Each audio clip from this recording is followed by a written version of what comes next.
Hello, everyone. Hello. How are you? It's so good to see you. Good to see you. Good to see everyone. It's awesome. Welcome, everybody that's in the chat. The three of us are going to get together, and we are talking 70s horror, specifically Gwen in Green by Hugh, Zachary. So we've got Cliff from Cliff's Dark Gems with us.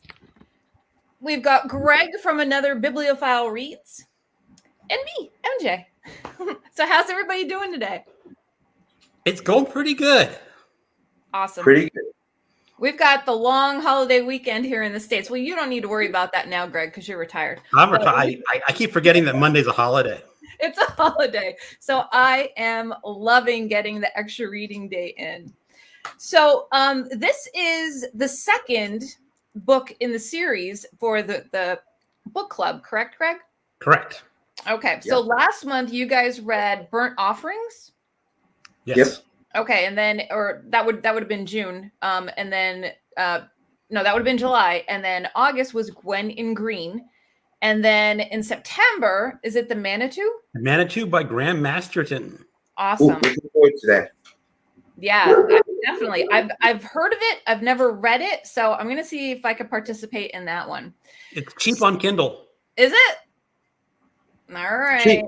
I'm back to buying books, so I could do it now. All right, so let's chit chat about why we love 70s horror books so much. Greg, I'm going to throw it off to you since this is your brainchild. Well, it is. And now I was just getting to think about what I really liked about reading horror books. I had read a couple more modern horror books, and I'm saying, they're okay, but they're missing something that the times had moved on. And obviously, I'm of that age where when I was reading horror books, when I was young, they were mostly 70s horror books and getting into the early 80s. So I just decided, let's get into reading some. So I look on the internet and say, what are the best 70s horror books? Pop them into a list and send them to everyone and say, hey, everyone, pick your favorite or what you want to read, and let's start a group. Right. I originally thought 6 months, but it turned out to be 7 months, but that's okay. So, as I said, there's a different flavor to them than what you get in modern horror. Maybe it's just the writing styles have moved on. Yeah. But the authors were older and they weren't influenced by the TV in your home, or to say like streaming movies, and just a very different feel. That's why I picked them and I love them so much. That's awesome. How about you, Cliff? Give me your thoughts on 70s horror. Yeah, I'm kind of mirror exactly what Greg has been talking about. It's just different. It's interesting. As you said, with pop culture, kind of the modern feel about horror. There's a lot of these horror books that come out with like movie tapes, and I don't like that. I like the slow burn, kind of creepy, old town, spooky thing it used to get in 70s horror. It's just different. It has a different feel, and yeah, I love it for that. I actually mirror what Greg has just said. It's just more enjoyable. And even though you're looking at 70s and you mentioned this, from a 2024 lens, and sometimes it's a little bit awkward. Sometimes it's a little bit awkward. Yeah.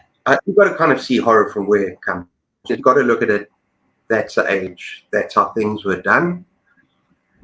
But things were done differently back then. And I look at not just horror. I look at coming of age stories. I look at, like when he used to ride around on a bicycle and just free. You get that sense from the horror as well. That you don't get from today. There's more of a kind of video game feel about modern horror that a lot of it I don't like. I miss that simpler times, basically. Yes. And I'm not a child of the 70s. I'm a child more of the 80s. I was born in 1970, but I think the 80s were very similar as well. Innocent time, and it's just wonderful. Well, we had no like cell phones or internet. Yeah. And like when you say when you look through a different lens, well, that's the lens I grew up with.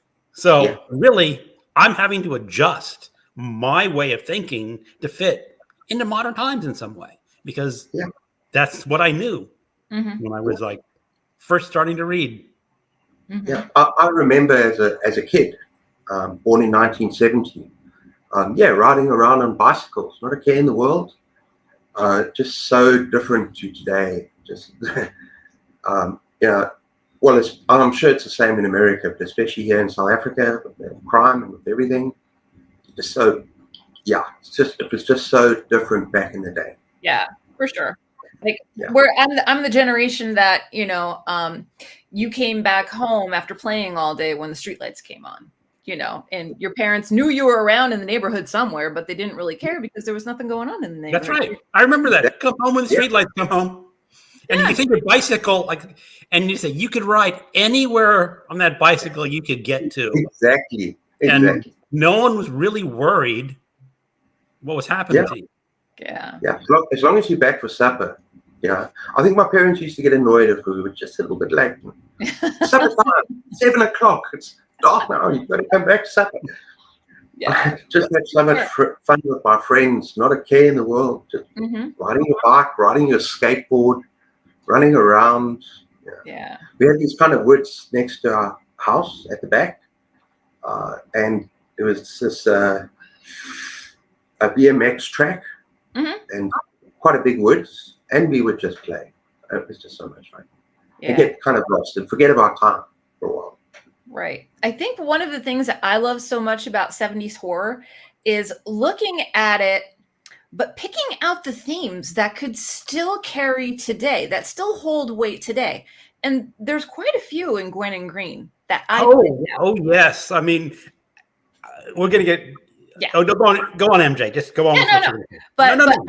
I love because I actually read, I don't think Hellhound is on your list, but Hellhound is really, really good. That was originally called Baxter. And if you read Hellhound, it applies to today. I mean, you would think that it could have been written in 2024. It's just that good. It's just that good, where it has that timeless nature to it. There's no mention of cell phones. There's not a lot of mention of television. There's absolutely no, mention of internet or technology or anything like that. But it's what's happening with the characters, where you could pick up that story and put it in 2024, and it's almost a perfect match, if that makes sense. Those are the themes that I love picking out of reading these books. That's what I enjoy the most, for sure. Let's check in with people that have been hanging out in the comments before we dive into more. Let's see. Oh, Garrett's here. He was just making a cup of tea. Ari's whistling and waiting. Constance is here. Hi, Constance. What's going on? Some other character who's got to grab his coffee for this. If y'all didn't watch his video about coffee etiquette and booktube, it's fantastic. Make sure you watch it. Oh, check it out. Crystal's bummed she didn't get to this one, but interesting to hear what we all think about it. Yeah. Yes, Garrett. That's why people love Stranger Things too. Exactly. You get that nostalgic feeling for a different time. I would leave the house at 10 a.m. on a Saturday and just be back for tea time about 6 p.m. without a phone. Yeah. Ooh, Hellhound is great. Yeah, so good. I loved it. Absolutely loved it. Yeah. All right, so let's dive into Gwen and Green. Where do you want to start? Initial thoughts? Did you what attracted you to Gwen and Green? Did I put this on the list, or did you put this on the list, Greg? I put it on the list. So hold on. Okay. As potential books. Okay. And I think you picked it up right away as the book that you wanted to do. Yes, because in Paperbacks from Hell, when I'm going through and trying to add to my Paperback from Hell collection, I'm like, this cover, it's black and white. This cover is wonderful. It's not even the best. The British cover is the best. Yes, I agree. Putting up my Kindle. Just pretend I'm putting up my Kindle right now. There you go. But the color of this, it's bright green. You know, Gwen is in a swamp. She has foliage covering the important parts, and she just has this look of not being all there, and maybe something is taking over. And when I saw that title, I'm like, that's it. That's the one I want to read. That's the one that I had my eye on. I couldn't wait to dive into it. You know that there was a different cover as well. I don't know if British and the US cover is different. Yeah. The one is a lot more let me just get my chair right. There we go. The one is a lot more provocative. You know, holding up here with okay, I'm not going to say it, although we know. It's in the book all the time. But actually, that's a lovely cover. Yeah, but they're both great. Absolutely stunning. All right, so how do you want to start, Greg? Well, it's curious. Let's just start out with the basic premise. This is going to be a spoiler video. We're not going to hide. But let's just say we all have spouses, and you were offered the possibility of buying this island next to a nuclear power plant. Would you say yes? Or would you? I mean, obviously, I might say yes, because as someone who's at least semi-scientifically literate, I know living next to a nuclear power plant is not going to be a serious health hazard unless there's a Chernobyl-like event. Right. And I seriously might be tempted to do it. I really might. To have that island to yourself with that risk. Yeah. Maybe. Sure. How about you guys? When I read that part in the book, I said, this is where it's going, and I am here for it. I am here for it. There is going to be high strangeness going on. It is a freaking bizarre book. But the thing is, he kind of fooled you. And there's no harm. It's okay. There's no radioactive stuff going on. We know that. He fooled you with that. I mean, you're going to think it's all this radioactive story, but it's not about radiation at all. It's all about putting them in that situation where they're isolated. Yes. And as I said, I thought it was going to go there too for a while. And I kept trying to figure out what the thing was, because it sets it up really like the opening chapter. Was it an opossum or a weasel? Yes. That attacked Gwen? And you go, that's weird. But then once you start getting into that book, you're saying, okay, there's something in there. It's like, okay, folks, get away from my island. Yeah. And it was going on for a long time. Yeah. And I don't know how you guys felt about it, but I thought the atmosphere was building up just perfectly in this book. I agree. I will say, I don't want to take a turn. Okay. But the way Gwen is introduced, I had issues with her. Me too. I had issues with the way. I didn't have issues with her. I had issues with the way that she was written about. Are you talking about the 70s frigid term? I'm talking more about the mental health. I thought the mental health described in the book was kind of tragic. But that's 70s for you. I know. You have a woman with serious trauma. She's got trauma. Yeah. But what is the solution? She's got a loving husband who's going to make it all better and teach her to, kind of feel a bit of pleasure during, there's no concentration on the fact that she's had past trauma. Yes. It wouldn't fly today at all. Yeah. I would say, Greg, would you agree with me that the writing of Hugh Zachary at times can be very layman-esque? Layman light, a little. I mean, no, he does go there. Especially, There's some rump mentions. I highlighted those in my Kindle notes. Well, there's the whole scene when she first encounters the meter reader or something. Yeah, man. Yeah. And now that you mentioned, because okay, that really is layman. Yes. That's sorry. I hope I can say this on this, but that's like a 70s porn film, really. Yeah. Meet the meter man. Mm-hmm. Yeah. Right. Just, I'm sorry. Yeah. But and then the whole thing with the adolescent boys. I mean, that's statutory rape. Yes. And if the tables were turned, like you can imagine. I mean, it's just and that's some parts of the book that I found cringy. Kind of so bad, but sometimes they're good. But like it's just cringy. But Cliff, hold on. It's not really Gwen. Correct. Yes. Correct. She is the vessel. Would you say would be a proper or the? No, you're right. No, you're correct. It's not Gwen, but still, it's a female in a book that's possessed. And for the second half of the book, she spends most of the book satisfying adolescent fantasies, basically. You know, in all sorts of positions. And I mean, there's some descriptions of her opening like a flower or something. I can't remember. There was some ridiculous descriptions of it. So you just have to think like, yeah, it's not her, but I think the author was having a lot of fun with it. Like I think Layman has a lot of fun in these books as well. Yeah.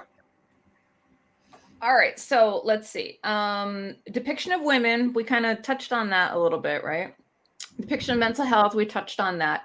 What do you think about the environmental themes in the book?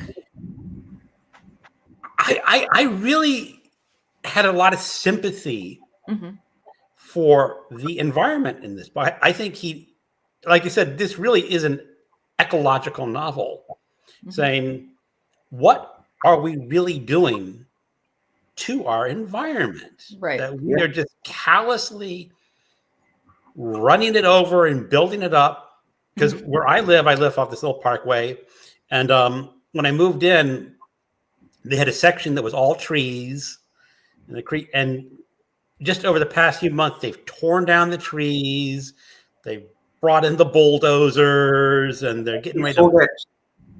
I saw that video of yours where you were on your walk, and you actually described it that you were told to go away because things were happening. That's a different place. Yeah, that's another place that's going to be built over.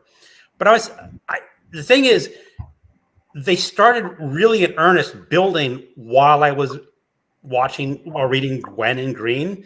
And I'm going, those poor plants are just being torn down and no concern, just build more houses. Or at least one of them is going to be housing. I think one's going to be, I'm not sure what it's going to, it's right next to an FBI academy.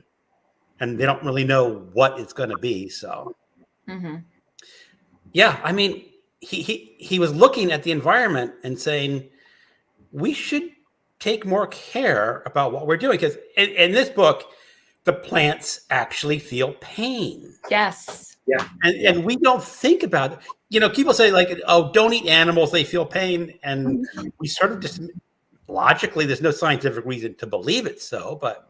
Oh, no. Studies have shown that plants and grass and all of anything that's alive, there is some sense of pain involved with it, but it's less than that of, you know, a mammal or a creature or something like that. When I read that, I'm like, it blows me away. I'm going to make a segue. So over on the Clock app, there's this account that will get this scientific device, and it's 2 little clips, and they'll go around to all of the foliage, right? All different flowers, trees, whatever, and they'll put the clips on. And as soon as they put the second clip on, there's these musical tones that come through, and it's basically the plant synthesizing energy, and it coordinates to a tone. And these plants are creating music. And when I tell you it's mind-blowing, it's mind-blowing. And when I read that in the book, wait, I highlighted a bunch of things. Let me see if I could find it. Oh, let me see. I don't know if I have it though. But they talked about the plants being alive. And I was just out, like my mouth was open, and I'm like, this was written back in the 70s. It's amazing. Do you know that the book is actually based on another book? No. The Secret Life of Plants. Is it? I think it was from the 60s or 70s where they actually kind of new age kind of hippie era where they believed that plants had sentient feelings and felt emotions and so on. And they used to, in this book, apparently the plants were given what do you call it? Like probed and so on. And yeah, apparently the author actually wrote this book as a result. I did a little bit of digging. And I found that. So it's called The Secret Life of Plants. Cool. I hope it's that. Yeah, I think it's that. But I didn't actually tell you what I felt about the book. Because I'm kind of conflicted. Okay. Yes, I really enjoyed it. Yes, it was fascinating and bizarre and crazy. But I did feel at times that it dragged a little bit in terms of the narrative. I think the pacing was not always there. I think the environment, remember that airplane trip over the island, you know, looking at the kind of outlay of the island. Remember that? I just felt that was kind of too long. And I also thought that a lot of when it was focused on the outside setting and with the bulldozers and the men and so on, it took me away from what I was most interested in, which was Gwen and her husband and what was happening in that house. There were lots of parts. If I could give it 3.5 on Goodreads, I would. I gave it 3. I could possibly give it 4 because it was a good book. But there were parts that took me out of, kind of the tension. Right. Whereas the book that I read for last month, I felt that tension the whole way through. And also in this particular book, I felt horror. The horror came in kind of little spurts, almost like a shotgun blast. So it came in little like violence thing, and it was very effective. Yeah. But yeah, I thought I didn't have a problem with the sex scenes, to be honest, I didn't. But I just felt that there was an over-reliance on that for her to feel, in order to her to stop having these nightmares and feeling the pain that the plants are going through, that she has to sort of sleep with everyone. And I didn't have a problem with it, but there was just almost like a over-reliance on her in that situation. If you get what I mean. But one of the things, right, is he could have toned it back and not given you so many scenes. Right. I mean, that's where you're going back to Lehman. Like the authors get, let's have her get another workman and see what you can do. Don't find your friends. Bring them. It was terrible. Yeah. I think maybe, and this is just a theory, maybe, because this is a different type of horror book, right? Yeah. Maybe it was used as like a divisive ploy to keep the reader turning the pages. Let's throw another one of these scenes in there. You know what I mean? Just to add that bit of like, I mean, I don't even know how to describe it, but illegal smut. You know what I'm saying? Like, I don't know. I don't think people cared back then that she was an adult and they were teens. They're teenage boys. He was 13, for goodness sake. He was 13 or 14. Can you imagine if something like that is released today? Imagine if it's released today. I mean, that's what I'm saying. Like the Moms of America or whoever that group was, they were like, Gwen and Green, we got to ban that book. No, it would be totally banned now. I mean, it would be. They just don't know about it yet. Maybe they will. No, it's not really in.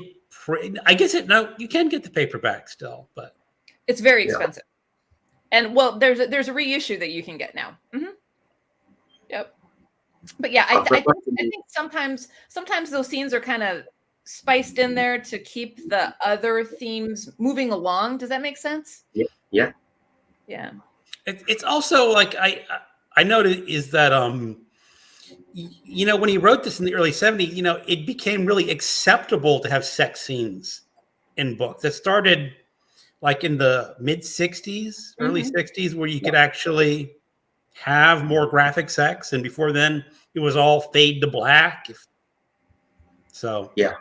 So, and so I think Hugh Zachary wrote a lot of books. Yeah. I mentioned, like he says, I've written a lot of, and he didn't write necessarily under that name. Correct. So I he didn't know called you himself wrote. one of the most popular pulp writers ever. Yeah. Okay. I haven't seen his other books, so I didn't know about that. Yeah.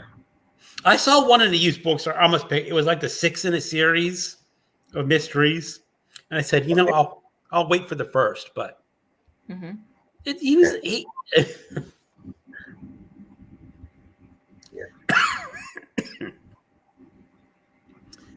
So right. I had fun with this book. I mean, it's. No, I had fun with it. I did as well.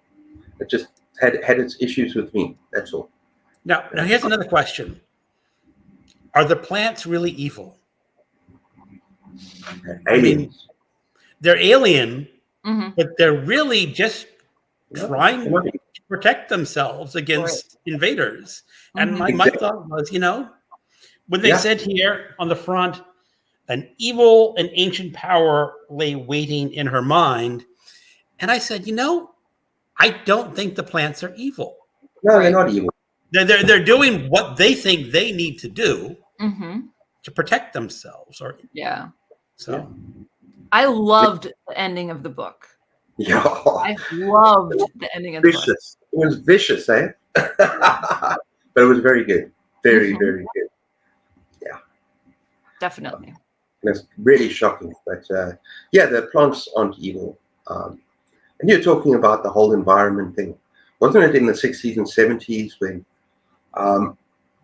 development of the land and stuff really started happening in earnest? Yeah. You know, it was at that time, at that period in history, when there was a lot more of what the book depicts, right? So it kind of makes sense that the eco horror. I think I've frozen. Have I frozen? You are frozen. There you go. You're freezing a little bit, but I can still hear you. It's not too bad, yeah. So yeah, just that period of time where it was a big thing. Whereas now it's like so many other things. It doesn't seem as important. And that's just an interesting thing that when you read this book, how important it is at that time. You know, with the interference of man with nature, and it's about nature fighting back. It's not evil. It's about plants and fight back. Yeah, it's more self-defense. That's self-defense. Yeah. Yes. Yeah. Yeah, I really enjoyed it. Now, I read this book when I was on holiday, and I was like, "I'm here for it. I'm here for it." The Layman-esque stuff took me a little bit over the top, and then the juvenile fantasies coming true took me a little over the top. But all in all, like, I thought Gwen was a pretty decently developed character, because you got to see her struggles, right? Regarding the trauma, regarding her mental health, and regarding trying to figure out what's going on with her. Yeah. Right. When you know she's possessed and with all of the stuff that's going on, like you think that she's just a small character, but she's actually, you know, I think she's more developed than what I expected going into the book. Yeah, she was the most important. Sorry, she was for me. She was the most impressive part of the book for me. It was their relationship and her mental health and her kind of possession and what was happening to her was so much more important to me when I was reading the book than anything else that was happening. Yeah. So yeah, that's why I enjoyed the book, was her. The focus was on her. Right. Well, you saw her getting better from her earlier trauma in the book, and then the plants took over, and you just sort of took whatever progress she was making and took it away. Yeah. Yes, became a nymphomaniac. Yeah, but it was a plant, not her. But from being, what did I say, the 70s term frigid, to become a completely just going, a 360. A 360, yeah. It's kind of crazy. I'm sorry. Some of the scenes where go call your friends. I was just like, no. I just giggled. I just was like, I did too. I'm like, what am I reading? I'm saying, what the hell am I reading? Go call your other 13-year-old friends and bring them here. Oh God. Yeah. All right, let's check in with some people and see what they're talking about. Let's see. Is everybody here booktubers? Yes, we are. Yes, we are. Yeah. We are all booktubers. I saw a green cover that looks so 70s. Yep. That was a hot color in the 70s, I think. Erie says a man who built his empire on the back of CB radio craze and parental death is likely to pick a radioactive house. Oh no, not the Rumps. Yes, the Rumps made quite a few appearances in this book. I counted at least 3 mentions, and that puts it in a Lehman-esque category for me. We got American, and Aussie. No, we have American, and South African. South Africa. Right. Yeah. Cliff from Africa, not Australia. Correct. Does the book say what state it takes place? Did I miss that? North Carolina, right? North Carolina. Yeah, that's Fear Island, I think. Mm-hmm. Aaron says a bit of digging. Cliff hitting us with the puns. Erie checked us. She said, yes, I believe it's set in North Carolina. Garrett says, I get the impression that horror isn't inspected in the same way as far as censorship goes. If it sold millions of copies, then maybe I'd say these days. But right now, it's all in the fantasy land stuff. It seems to be that's what young people are reading. Yeah, is the fantasy. So that's the laser focus. Correct. Because I've noticed in my library, they have some of the Longhorn, long arm books and the Gunsmith books, and these are the later ones. And I've heard that they've toned it down from the earlier ones. No. I don't know if not. I've only read the early ones, but maybe they're not as naughty, or maybe they're just standard westerns now. But or maybe someone looks at that book like the Moms for Liberty. Oh, this is just a western. I don't have to worry about that. Right. Not knowing what's inside. Not knowing what those gals and guys did back in the old West. Right. But yeah, definitely, Gareth. I agree with you. Horror is definitely under the radar when it comes to that kind of stuff. Now, the Stephen King in the 70s, Carrie was a challenged book, as was Salem's Lot, as was Pet Sematary for the was Salem's Lot challenged? Yes, for the violence. Yes, yeah, for the violence and the supernatural occult element. But whatever. They should try read some of the extreme horror and see how that goes down. They don't know about extreme horror yet. They don't know about psychic teenage bloodbath. No. Oh my God, I was laughing like, how many things would Moms of Liberty just blow their minds? They should try and read The Black Farm. Oh, I've heard about that one. Yeah, we've read it. Hey, Greg? I've read it.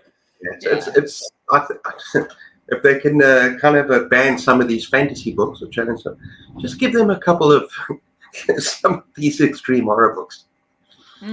Yeah, it's just terrible.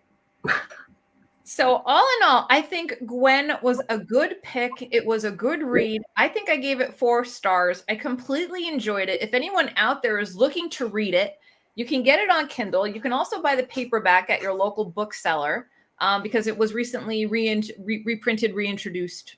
So it's if you're into ecology and 70s horror, I would recommend it.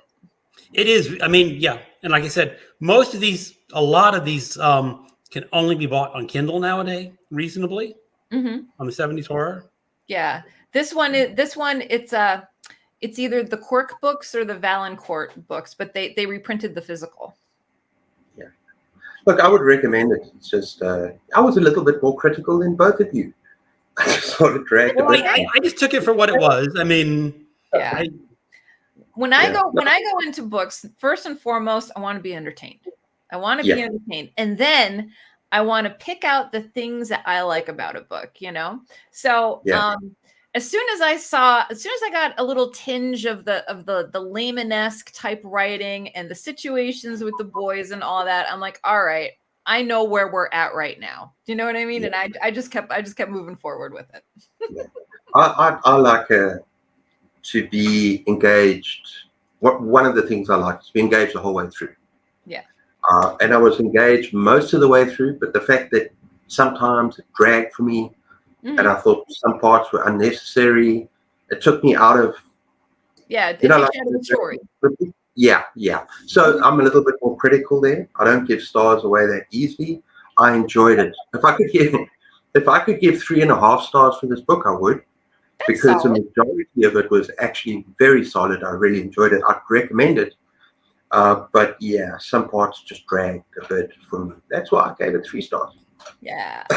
I gave it 4 stars. I might have given it, did I give it 4.5? I don't really use Goodreads. I use library thing where you can give half stars. So yeah, I did really enjoy it. Yeah. I also thought it was a very good companion piece to Burnt Offerings because I love Burnt Offerings. You had the similar situation where you have a family isolated in a spot where something unnatural is going on.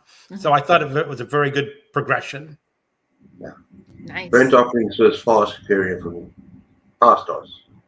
Now, I did not read Burnt Offerings, but I think I'm going to read The Manitou. What's The Manitou about? The Manitou is kind of curious.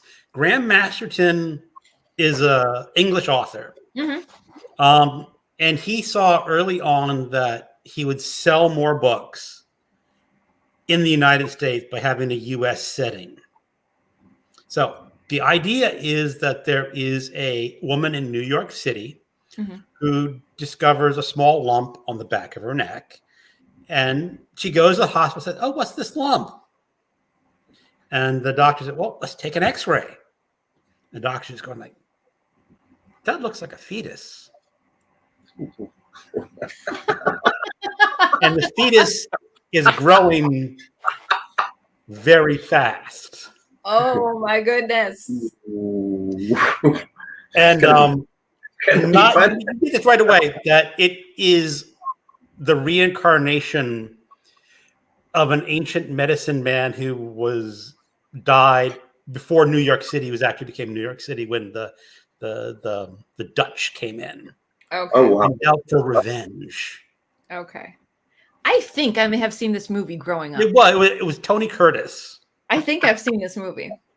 I haven't seen it, but that sounds wild. That sounds wild. He's a very good author. I read it actually in March it was my 99th book of my 100 book challenge. I'm going to read it again just because it's 200 pages and it's cool. That's a shorty September. It is on my shorty September list. Is maybe 206 pages, something like that. But it's a fun book. Awesome. Yeah, I've read about 6 or 7 Mastermen. I've loved pretty much all of them, well, most of them. So this is going to be fun. And he writes a lot of body horror, I think. Well, it's growing on. One of my favorite books is one I think you hated, Cliff. It's either called Feast or The Ritual. Oh, no, that was my wife. That's not me. It's a Ritual. I've never read The Ritual. That is the only book my wife has actually thrown in the trash. There's self-cannibalism and self-cannibalism. Very, very nasty stuff that goes on there. Well, MJ, it's a cult. And in order to dance in the cult, you cut off pieces of your body and eat it. Okay. Yeah. Yum. I did not like the end of that book. I was very disappointed in the very last chapter of that book. Yeah. But other than that, I thought it was a great setup. Look, I don't throw books away. And that's the only book my wife's ever thrown away, I promise.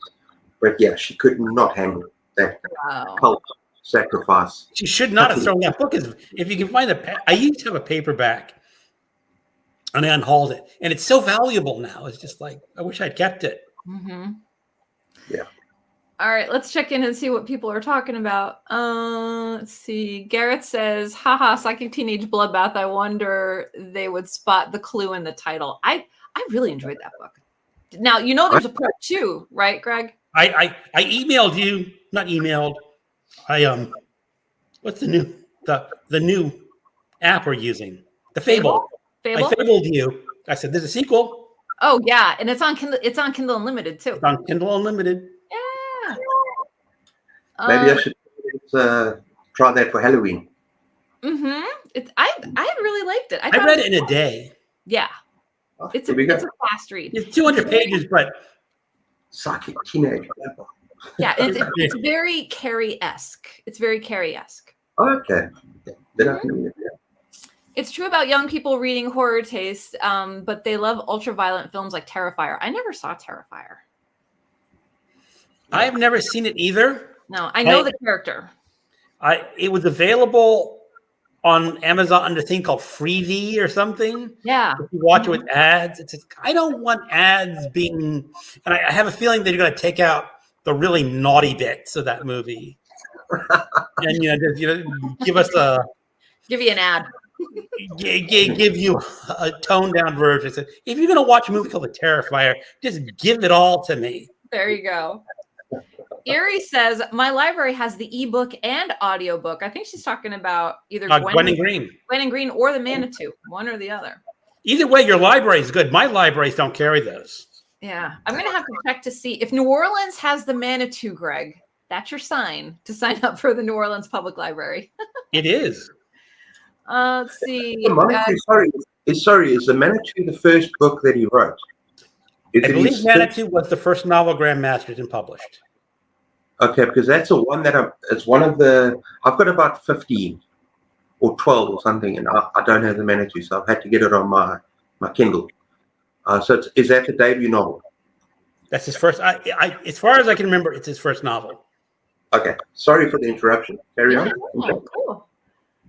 Garrett says he wants to read the Manitou, but it's so expensive. Well, only if you buy it. But Gareth, you need to learn how to read ebooks. I know it's only $5 in the United States on ebook. Yeah, maybe. I can't believe he doesn't have like one e-copy of anything. It's everybody's different. Everyone's different. I know, but you're missing out. I blame Grady Hendrix. Yes, Grady Hendrix and Will Erickson. Yeah, they're both terrible for getting us all back into these books. Mm-hmm. He likes Graham Masterson. Yeah. Man's got to eat, so he's got to hold off on buying the copies. Well, that'll be fun. So the Manitou is going to be in September. If anyone is in the chat and wants to read the Manitou and then come back, is there going to be a live for the Manitou as well? Oh, there's definitely. Ollie is the one that picked the Manitou.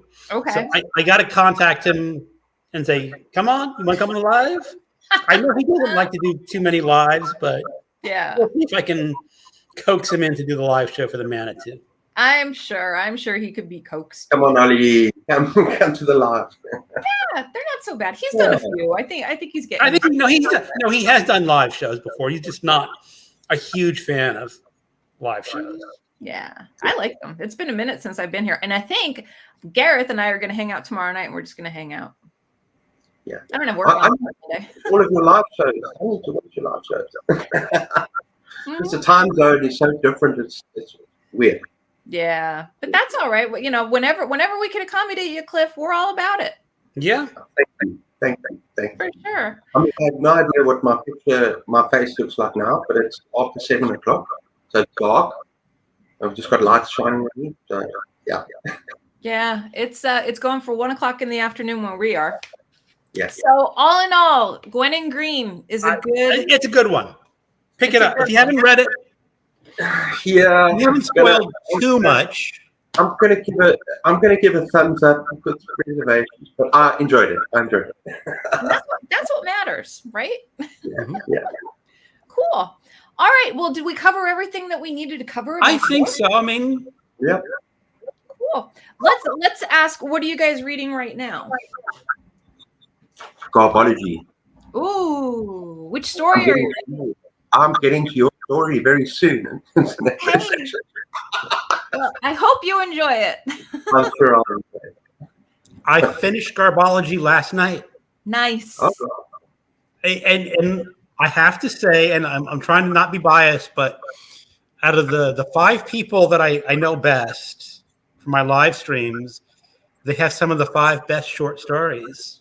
Oh, In that would include you, MJ. That would Thank include you. Gareth. That would include Jim, Mystery and Mayhem. Ollie's stories. I had a lot of fun with Ollie. Have you read Ollie's story yet? yeah. I read I read his introduction. I haven't read his story yet. No, his story is. I kind of liked it because I played around with trying to get Chat GPT to write short stories. Yeah. And obviously, I think Ollie's done the same thing because he's experienced some of the things. So it was fun. Yeah. Maybe next year, if there's something like that, I'll just sit down and freaking write. There you go. Right now. Right Yeah. now. And then submit it the next year. Things to do. I've got my dog to play with. All right, everybody. Well, this was an awesome hangout. Make sure if you want more information about the 70s horror book group, check Greg's channel. I will link Greg's channel and Cliff's channel down below. Make sure you're subscribed. And again, the Manitou is on deck. I'm gonna post the Manitou like in a day or two, just for people to know about again. Really looking forward to that. That's going to be a good read. It's going to be insane. Fetuses on the necks. What? Fetuses. Yeah, just read it. Don't worry about it. Just read it. I'm going to be one of those where I read something and I'm going to be like, oh, crazy. All right. Like that alien thing where it comes out the neck. Yes. Oh, wait. We have more comments to get to. Let me go through them. Okay. Man's got to eat. Let's see. Claire Dennis made an interesting film in the 2000s, Trouble Every Day, about a medication that increases your sex drive but creates a desire for human flesh. Good film. Love it. Hey, maybe both at the same time. Now, Anita. Hi, Anita. It's the Feast. That's my wife. My biggest fan. It's my biggest fan. Valuable. If you got a paperback from the Ritual reprint, it may not be as valuable as the Feast one, because the Feast one I had a step back cover. Ooh. And he had the boy's face, and he's like in a pot being cooked afterwards. Mm-hmm.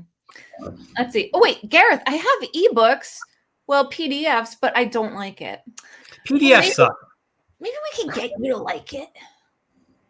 Ebook on a proper e-reader is so much better for our aging eyes. Yes.